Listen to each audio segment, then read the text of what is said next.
Hello, I'm Leanne Lau, investment writer at Mirai Asset Global Investments, and joining me today is investment analyst Celia Chu to talk about cloud computing. Cloud computing has become a pillar of the digital economy and has completely transformed China's digital landscape, with spending a little bit lower than expected on IT and cloud infrastructure over the last quarter. Can you tell us why this has happened? Overall IT spending has not been as strong as we expected by the beginning of this year, mainly due to fluid macro conditions into 3Q that impacts enterprises' business operation and profitability. And in terms of infrastructure as a service, biggest concern and rising concern is the data security amid tightening regulation. That has led to decelerated adoption of public cloud services, especially by government and state-owned enterprise customers. So what does the future look like for cloud infrastructure? Going forward, a centralized state-owned cloud services system is likely to be established, a centralized procurement process. This means that overall adoption of third-party public cloud services might decelerate. In addition, the internet companies, which is one of the largest customers of public cloud services, is having a hard time amid tightening regulation this year. It sounds like the public cloud market has seen some headwinds. What are the wider implications? Amid rising concerns on data security, we do expect increasing adoption of hybrid cloud, where corporate CIOs will keep mission-critical operations on private cloud, whereas still keep the non-core operation to be deployed on public cloud. So it sounds like companies are now embracing hybrid cloud solutions. Would you say it's a competitive landscape? And what other trends do you see developing over the next few years? We should be expecting higher share of private cloud in the next 3 years. In this case, Huawei Cloud is well positioned to benefit from this trend because of its strong competitiveness in private cloud services.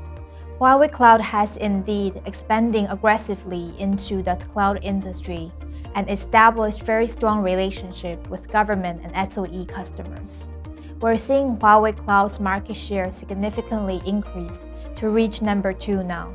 We've addressed weakness in IT spending and infrastructure as a service, particularly for public cloud.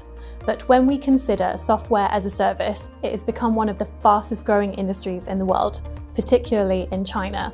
Can you explain why that is? Continuous digitalization and increasing focus on internal efficiency are the driving force for China enterprises to adopt software products.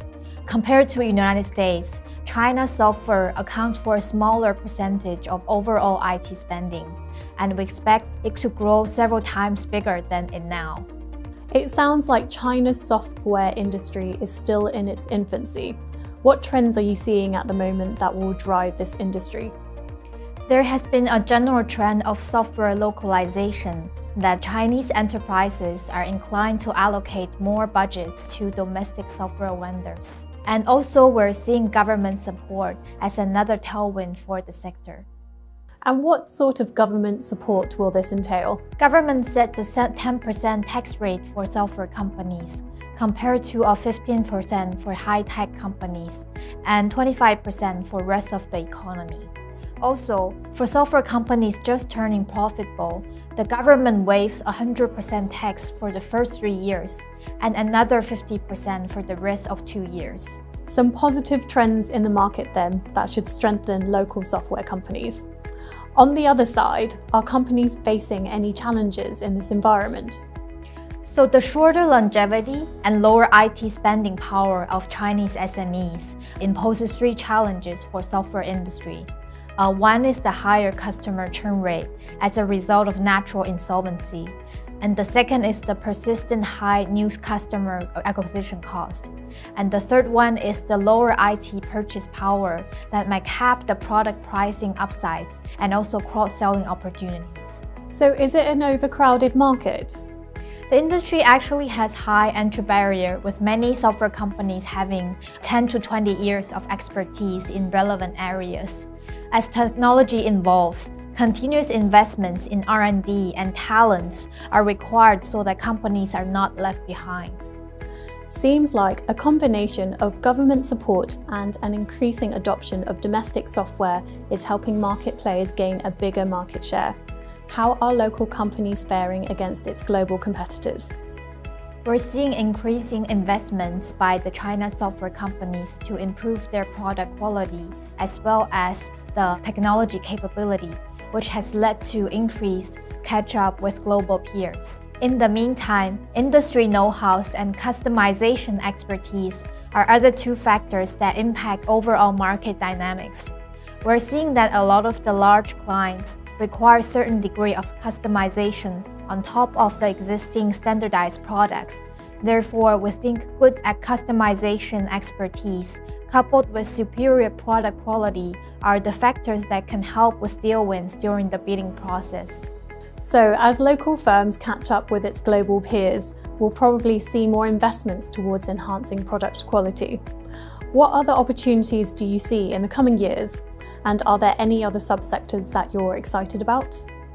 We're bullish about price resource planning. We're seeing the software localization trend benefiting China domestic software vendors, as enterprises now switching more budgets to domestic players. However, for high-end ERP, global incumbents still have majority of the market share now, attributable to their more comprehensive product portfolio and better product quality. Therefore, we expect significant runway for domestic vendors to catch up with their global peers.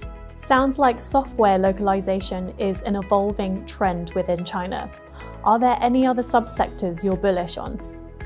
The other is cybersecurity. Chinese government actually releases Multi-Layer Protection Scheme 2.0, which is a guidance that classifies the cybersecurity risks into 5 levels, ranging from threats to personal interests to threats to national safety, and requires cybersecurity requirements for each level. That has prompted a lot of the enterprises to upgrade their product portfolio and also expand the whole product portfolio to better comply with the regulations, as well as avoid their digital asset from being lost. Thank you for sharing your insights with us today, Celia. It's been great to hear your high-level overview on the cloud computing and software industry in China. Thanks again for watching, and we look forward to sharing more insights in our upcoming videos. Thank you.